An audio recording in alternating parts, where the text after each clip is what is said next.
Ya, gracias. Recapitulando, que empecé a grabar ahora, hice un cuadro resumen de más o menos todas las integrales que tienen que saber. Y bueno, están separados por dimensiones y los equivalentes escalares. ¿Ok? También quizás si les pongo el nombre a estas, esta es la integral de flujo y esta de acá de superficie.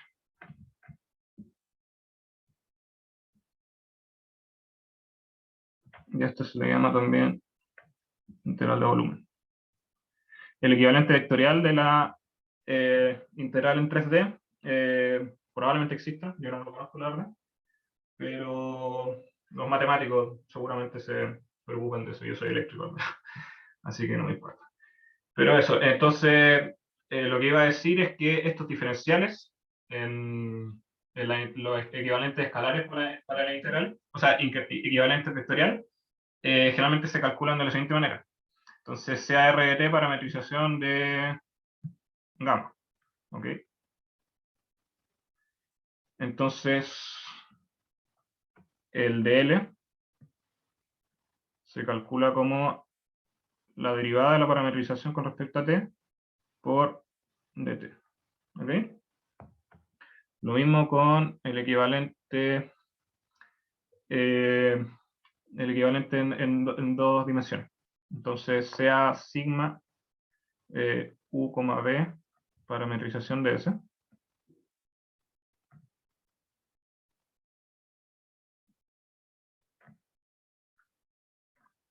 Entonces, el de A vector se va a calcular como este producto cruz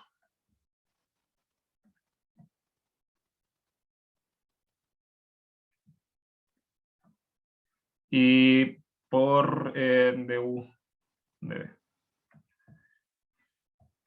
La gracia es que con esto lo que podemos hacer es hacer un Nikita Nippone, multiplicar por 1, pero divido y multiplico por la norma de este vector que está acá, que a este se le llama vector normal, no unitario, es importante eso. Entonces este es vector normal. Entonces justamente voy a hacer ese Nikita Nippone, entonces lo que me queda es, bueno, el vector arriba,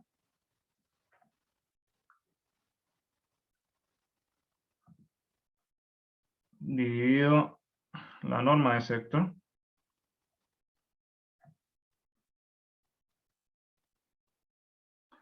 y por la misma norma.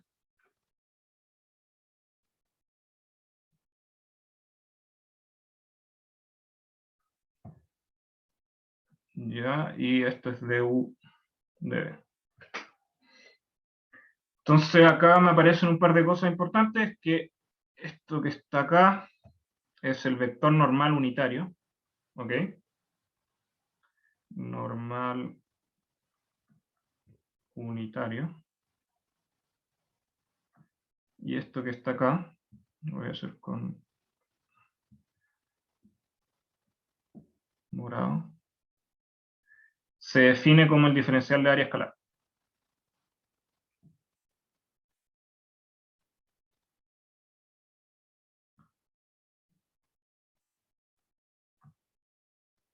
Entonces, si se fijan en los auxiliares, porque, o sea, me di cuenta que muchas de las dudas que me llegaron ayer tenían que ver con confusión respecto a estas cosas, ¿ok? De que por qué salían vectores en este equivalentes vectoriales, por qué el de A tenía un vector arriba, por qué el de L tenía un vector arriba, por qué en ciertos casos no ponía el vector, como en el equivalente escalar, ¿ok? Entonces, de acá viene todo eso, ¿ok? Generalmente la integral de superficie nos sirve para calcular, por ejemplo, densidades o áreas cuando f es la función 1, ¿ok? En cambio, lo equivalente de flujo es literalmente un flujo de un campo vectorial a través de una superficie. Es como cuántas líneas salen por ahí. Chuta, no había leído las consultas. Si tuviéramos coordenadas cilíndricas, ¿cómo se puede expresar el diferencial vectorial de A? Bueno, con esta cosa, con esta parametrización, o sea, en cilíndrica podéis tener tres casos. podéis tener el caso en que tenía el manto, tenía una tapa de arriba, y en verdad el otro caso es la tapa de abajo, que es igual que la tapa de arriba. Entonces, en función de cómo parametrizas el manto, por ejemplo, la tapa de arriba, la tapa de abajo, va a cambiar esto. Pero es literalmente aplicar la definición que pongo acá. ¿Ok? ¿Se entiende eso? Juan, si me podéis decir en el chat. Ya, bueno. Espero que se haya entendido. Y también, o sea, yo le había comentado en el auxiliar que hay otra forma de calcular estos diferenciales de área y de diferenciales de área, básicamente, porque los de línea son muy fáciles. Y es que para ciertos sistemas ortogonales, que son el esférico y el cilíndrico, se definen un par de cosas que se llaman los factores de escala. ¿Ok? Entonces, para sistemas ortogonales, tales como el cilíndrico y el esférico,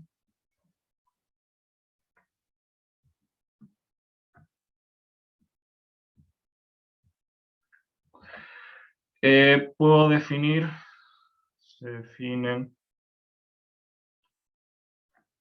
acá,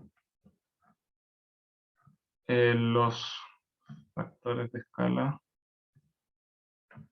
que facilitan el cálculo de diferenciales.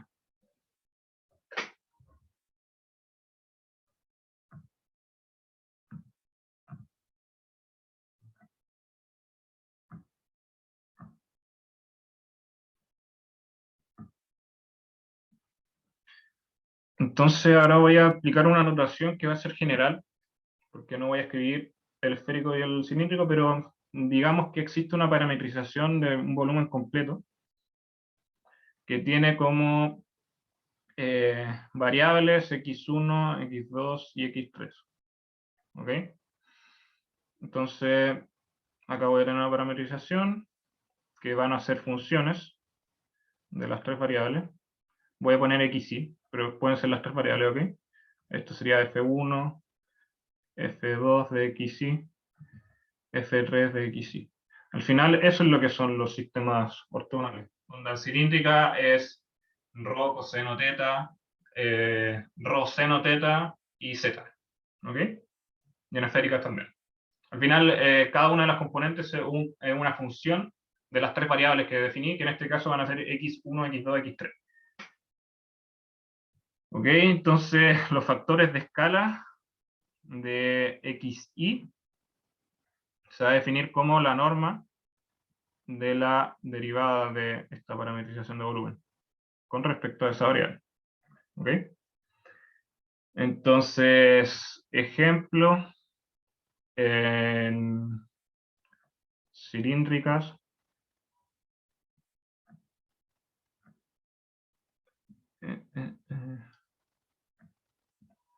tenemos que los factores de escala son h rho, que vale 1, h phi, que vale rho, perdón, y h z, que vale 1. Entonces, rápidamente, por ejemplo, un diferencial de área que tenga como normal, recordamos que así se escribe, y digamos que esta normal es z. ¿Ok? Si es z, entonces necesariamente van a ser los diferenciales estos. Al final, si estoy en cilíndrica y tengo normal z, claramente va a ser un círculo lo que estoy parametrizando. ¿Ok? No sé si se entiende eso. ¿Ok? O sea, estoy en cilíndrica, escribo un círculo, y me dicen que al tiro que la normal es z, z tongo. Por lo tanto, es un círculo, efectivamente. Por ejemplo, en el manto de un cilindro, la normal sería rho tongo. ¿Ok? Onda, si les digo que la normal es rho tongo, estoy en el manto. ¿Ok?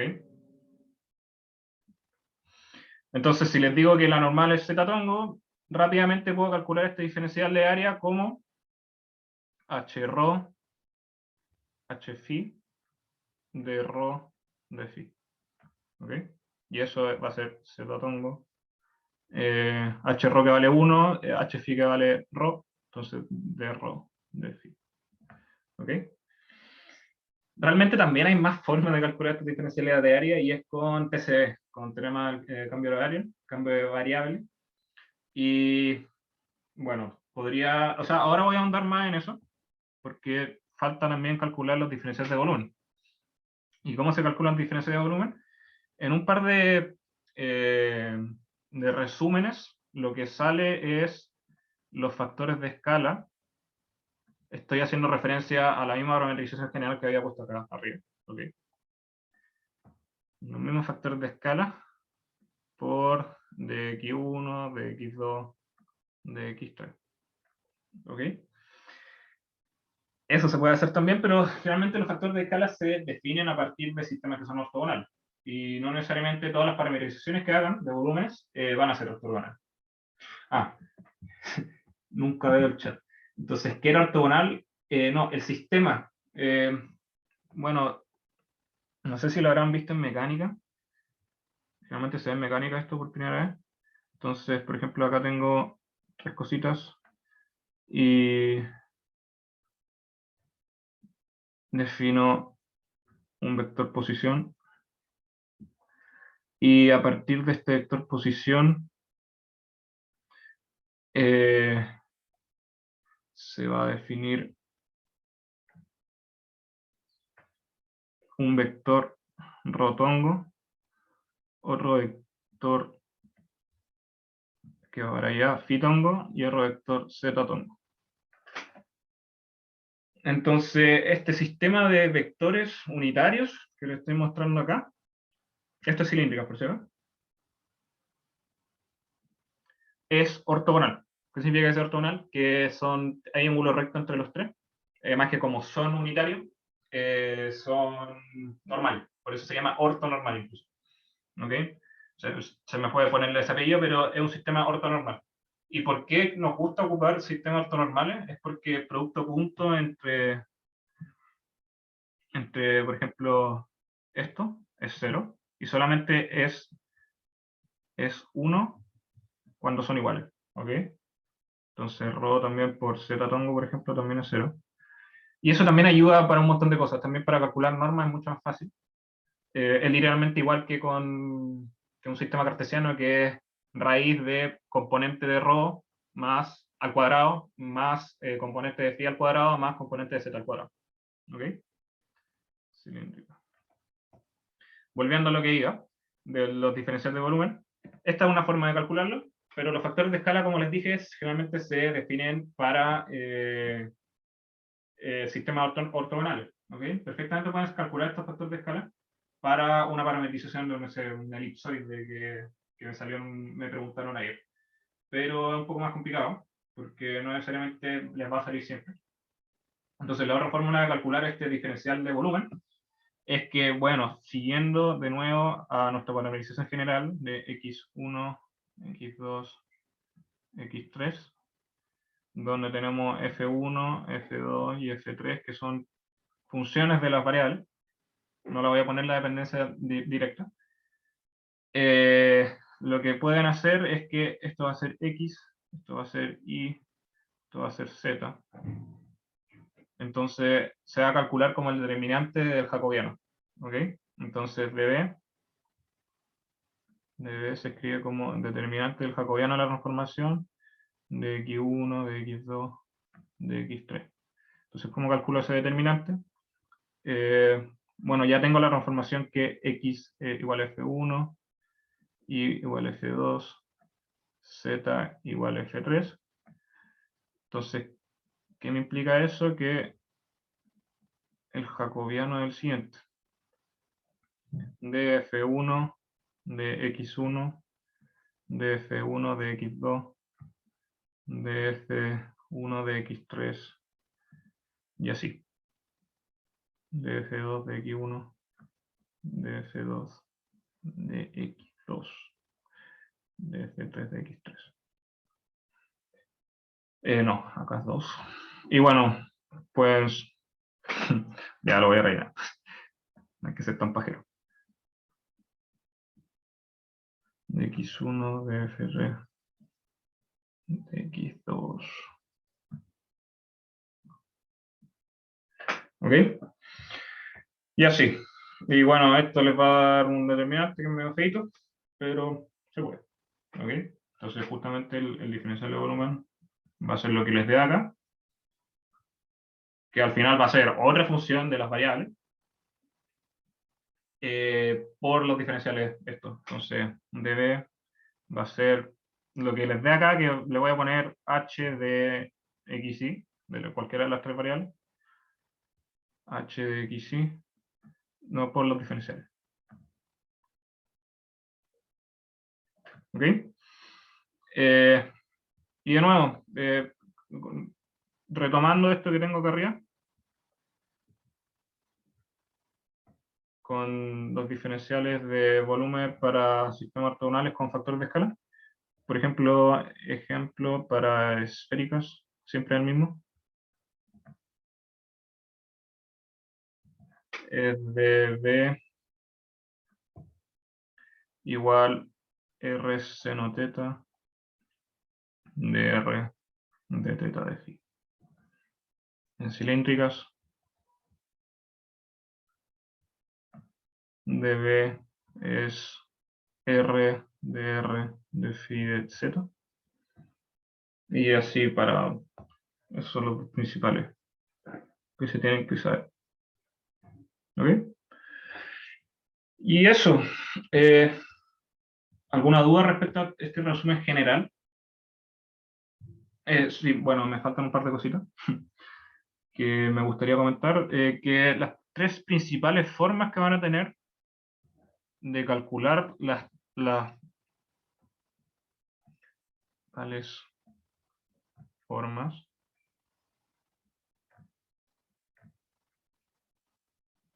de calcular las integrales de arriba, las del primer cuadrito que puse,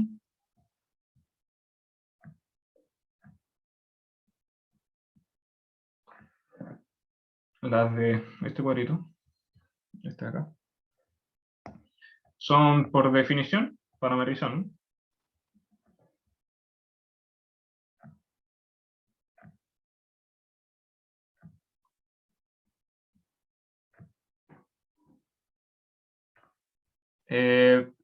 Por Theo Div, teorema de la divergencia, y por Theo Stokes, que acá voy a meter Green porque es un corolario de Stokes en el plano XY.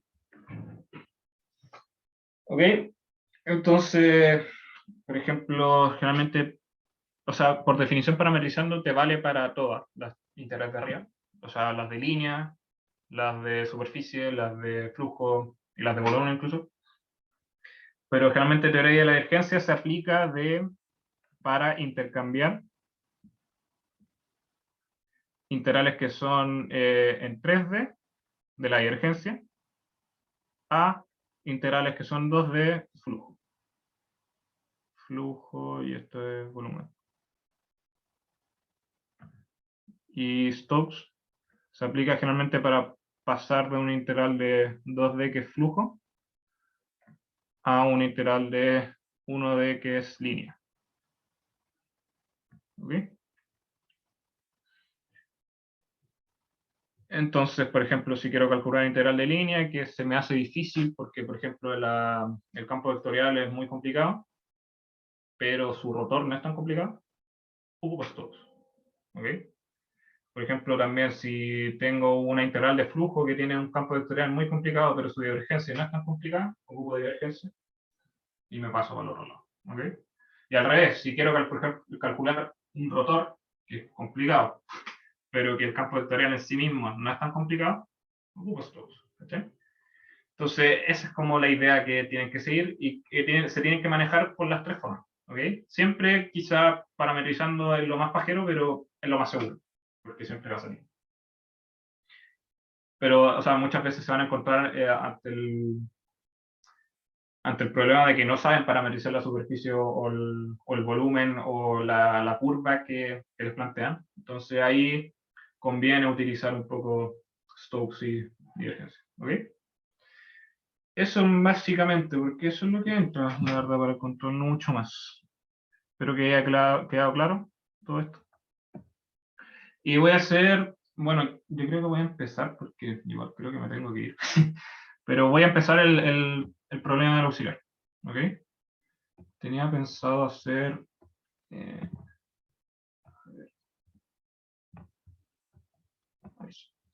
entonces, si ven el auxiliar, si lo han descargado, el primer problema que les pongo es...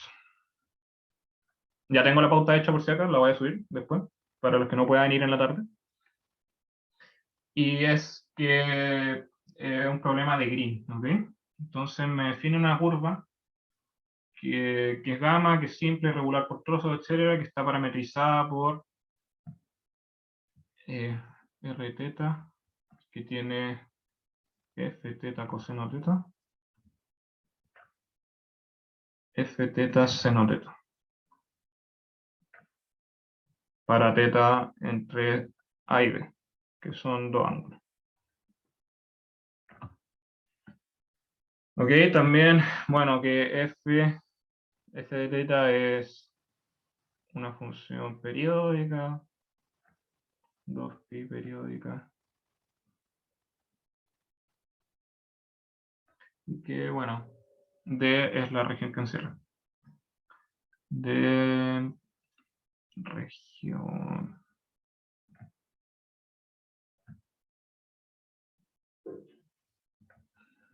que encierra gamma y rectas, que las voy a escribir ahora. Entonces el dibujito que tienen es este. Acá está F, o sea, la curva gamma. Y tienen dos rectas, una que va para acá, que la cierra, y otra que va para acá, que también cierra. Entonces, lo que está acá adentro es eh,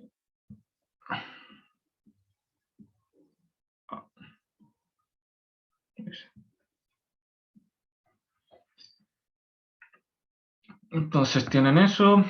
Este ángulo de acá es A, este ángulo de acá es B, y eso, básicamente.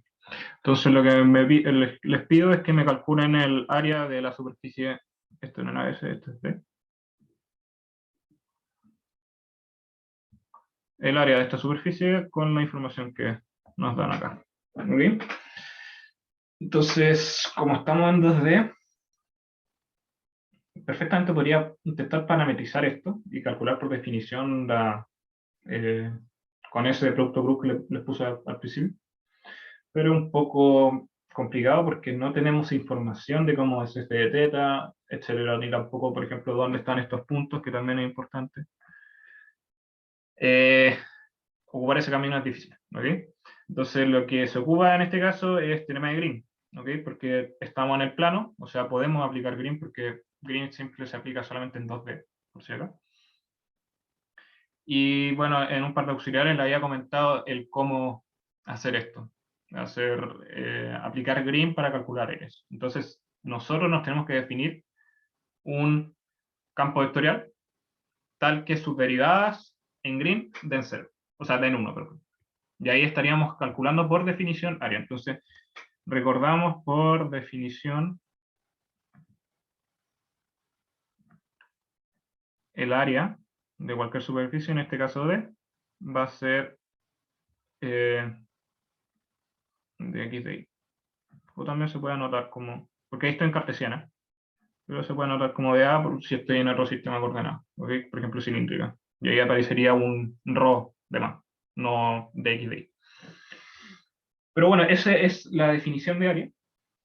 Entonces, quiero aplicar Green, que nos dice Green. Un comentario respecto a esto, se puede aplicar Green justamente porque, bueno, es bonita las funciones, todas las cosas son bonitas, ¿ok? El campo que nos vamos a definir también va a ser, ¿no? Entonces se puede aplicar. Pueden ver más detalles las hipótesis de Green, pero básicamente es que la superficie sea regular por trozos, las curvas también son regulares por trozos, que sea orientable, todas esas cosas.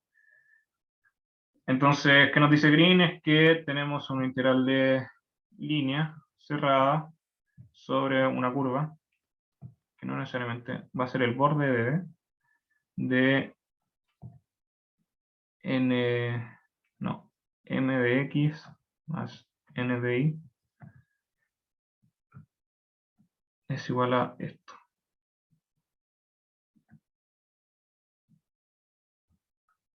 De x de y. ¿Ok? Entonces, justamente nosotros queremos que esto sea igual a 1 porque queremos calcular área. ¿Ok? Entonces, para ello puedo tener elecciones de m y n, tal que esas derivadas de ahí me den 1. ¿Ok? Hay varias. En el auxiliar les puse más o menos las tres, creo, si no me equivoco. Pero si se fijan en la expresión a la cual queremos llegar, tiene un medio delante. Y yo le había mostrado en un auxiliar para calcular el área de una elipse, que hay una forma de escoger m y n que tienen un medio. ¿Ok? Entonces, el campo que me va a definir el campo vectorial, porque si se fijan, esto de acá lo puedo escribir como de la siguiente manera. F, o sea, m, n. Bruno, Dime. ¿siempre tenemos que buscar que dn de x menos dm de y sea 1? No, pues porque lo que tengo que buscar es, si me piden área, ahí sí. O sea, sí, pues siempre que te pidan área tiene que ser 1. Exacto. Si te piden área, efectivamente siempre tiene que ser 1. Pero si no te piden áreas y te piden calcular, porque al final esto va a ser un integral de superficie. Si se fijan, esto de acá no hay ningún vector involucrado. ¿Ok? Es esto de acá. Superficie. O sea, tengo un campo escalar y un diferencial de área. Este campo escalar para el área va a ser 1. ¿Ok? Ujú. Pero si no fuera 1, estoy calculando ese integral de superficie en particular. ¿Ok? Eso. Gracias. Espero que se haya entendido. Entonces, si se fijan, esto es lo mismo que esto. Entonces tengo que definir este campo vectorial m,n. ¿Ok? m,n. Justamente yo le había dicho que existe una forma tal que me aparezca un medio, porque a lo que queremos llegar tiene un medio delante. ¿Ok? Siempre tienen que fijarse a qué tienen que llegar, o sea, para ver bien esas cosas y que se le hagan más fáciles los cálculos.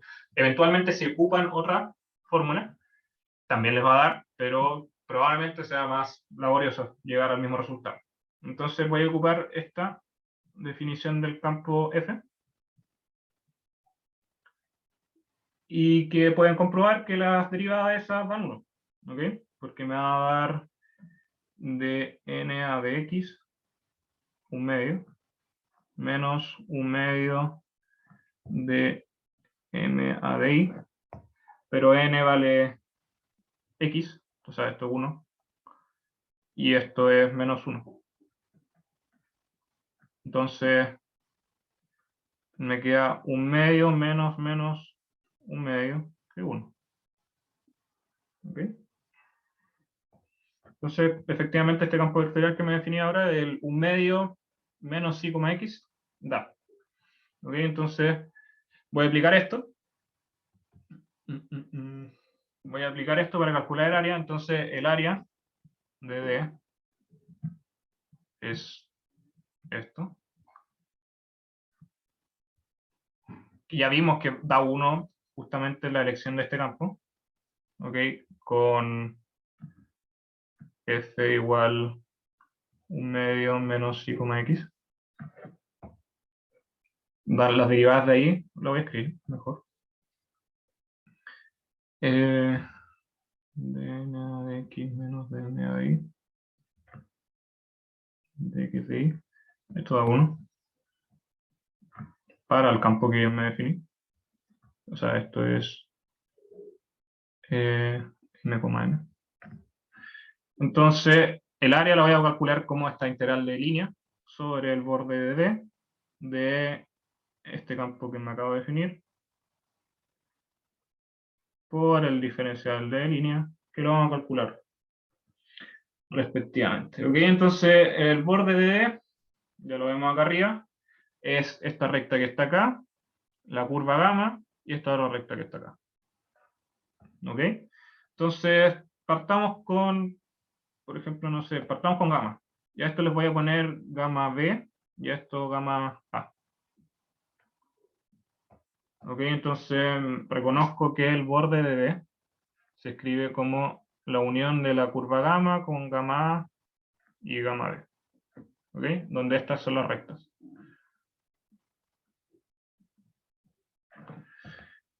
Entonces hago eso y bueno, para calcular sobre gamma de 1 medio menos i, x por dl, tengo que parametrizar gamma.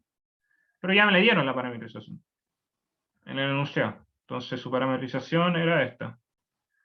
R de teta, F. Voy a omitir el teta, pero F depende de teta. Coseno teta, F seno teta, y eso. Para teta entre A y B.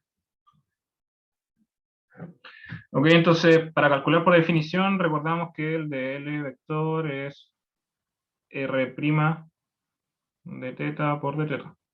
Entonces tengo que calcular R'.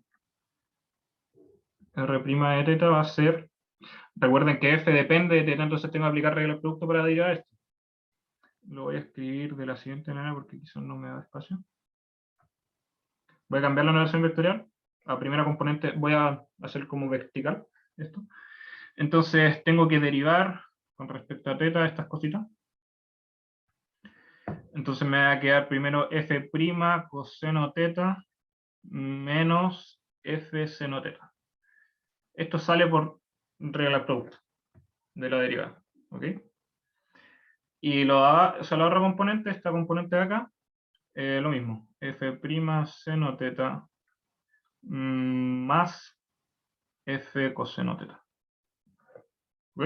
Entonces ahí me quedó la derivada de esa parametrización. Y ahora también lo otro que tengo que hacer es evaluar el campo en la parametrización. ¿Ok? Realmente esto para una parametrización, entonces lo evalúo en el campo. Esa flechita para abajo significa como evaluar. ¿Ok? Entonces, F evaluado en el campo, o sea, al revés, el campo evaluado en la parametrización va a ser lo siguiente. Bueno, el campo era 1 medio menos i, x, pero el 1 medio lo voy a sacar fuera del integral. No vale, o sea, importa poco que el 1 medio esté, ¿ok? Lo puedo sacar fuera del integral y después al final me va a quedar. Pero entonces voy a obviar que f va a ser ahora menos i, x. El 1 medio lo puedo sacar fuera del integral y lo multiplico al final. ¿Ok? Entonces, como es menos i, x evaluado en la parametrización, entonces, ¿cuánto vale x en la parametrización? F coseno t. Entonces, primero, menos i, perdón. La primera componente va a ser menos f seno teta. Y la segunda componente es x. Y en la parametrización x vale f coseno t.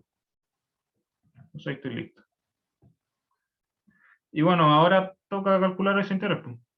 Entonces, la integral sobre gamma de f.dl va a ser la integral sobre gamma. O sea, perdón, ahora puedo poner los límites de integración sobre la parametrización y la parametrización tenía límites de teta entre A y B. Entonces acá pongo A, B. El campo evaluado en la parametrización me queda F seno teta, F coseno teta. Por producto punto con la derivada, que es F' coseno teta, menos... ¿fallé? No. Seno teta, F', coseno teta más F coseno teta. Entonces tengo eso. Y hago este producto mucho. Acá me faltó el de teta. Entonces tengo que multiplicar esto por eso y sumar. Entonces lo que me va a quedar es, voy a hacer un par de factorizaciones al tiro. Lo que me va a quedar es primero menos ff' seno teta coseno teta. Me va a quedar un más f cuadrado seno cuadrado teta. Acá también me va a quedar lo mismo para este. Entonces acá le voy a sumar el tiro, el coseno cuadrado teta. Algunos ya se podrán dar cuenta de qué pasa ahí. Y el último término que me queda es este de acá. Ese de acá, que es más ff' coseno teta seno teta. Entonces la gracia es que se me va, si se fijan, esto de acá es lo mismo que esto de acá. Se me van. Lo único que me queda es eso de acá. Y la gracia es que esto es 1 por identidad, o sea, identidad trigonométrica. Acá me faltó poner el derecho. Entonces lo único que me queda es esto. Acá me faltó poner el 1/2 porque, si se acuerdan, había sacado el integral en 1/2. Había definido el campo como menos y, x. Yo tengo que poner el 1/2. Entonces lo saqué en el integral y lo que me va a quedar es justamente lo que dice el enunciado.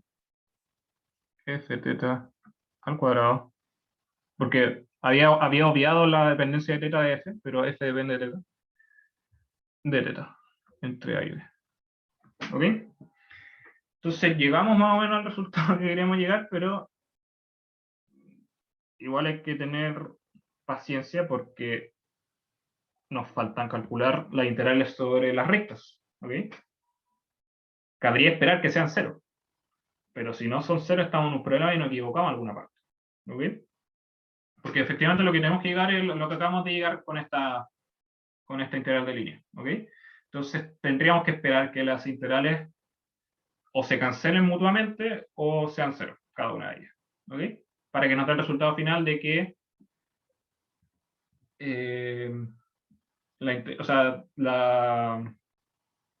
¿cómo se llama?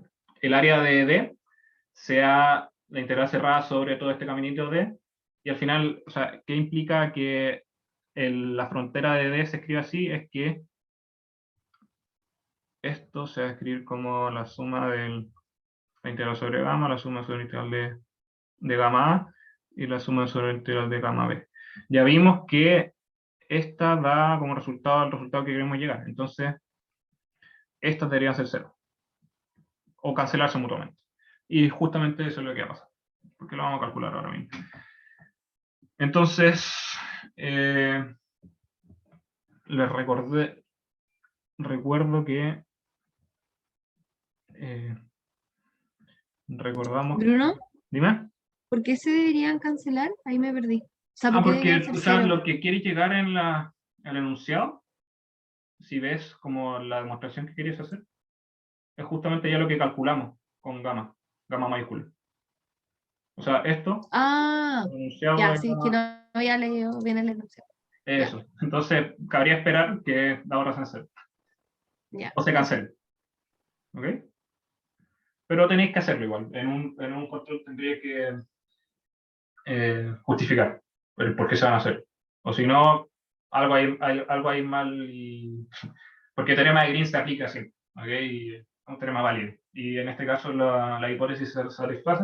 Entonces hay algo mal si no van a cero las cosas. O se cancelan.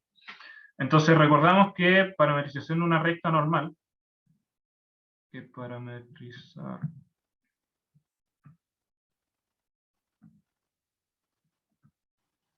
A ver, ¿existe alguna manera de justificar por la de ese tipo para no hacer más las integrales?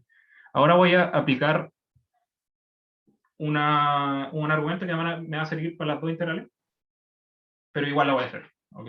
Como que va a ser una integral general que se aplica para las dos. ¿Ok? Entonces, parametrización de una recta, y igual mx, o sea, con m cualquiera, puede ser ma o mb como en el enunciado, pero voy a ponerlo m cualquiera y así me aplica para las dos integrales. Entonces, su parametrización es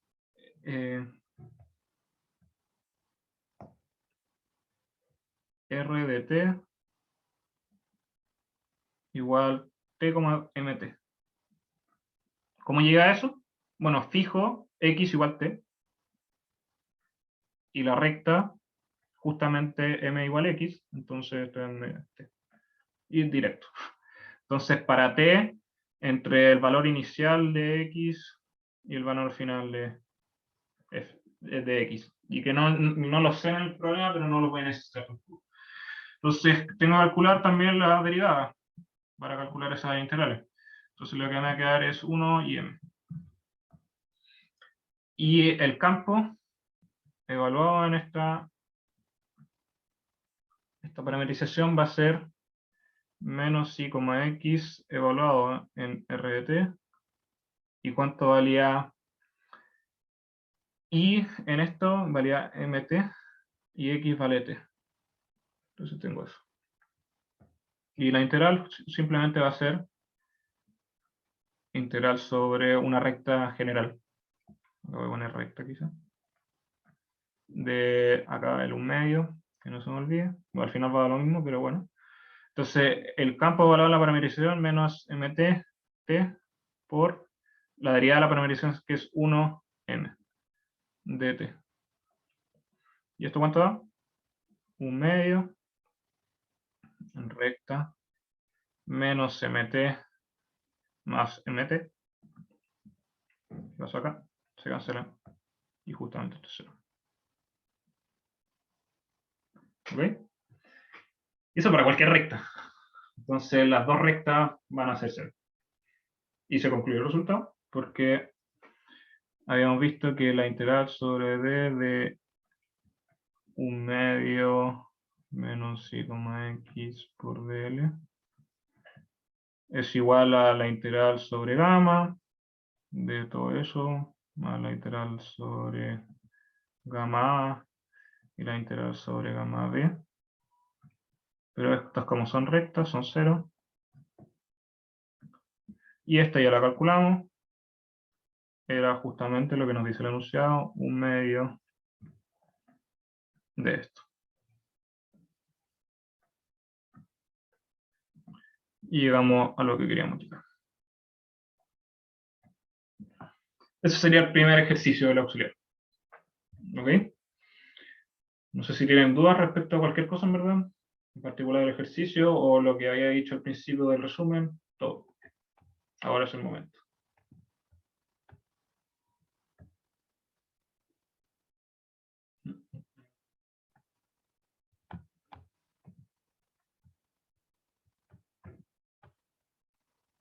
Bueno, en verdad, si no tienen dudas, yo creo que lo dejamos hasta acá.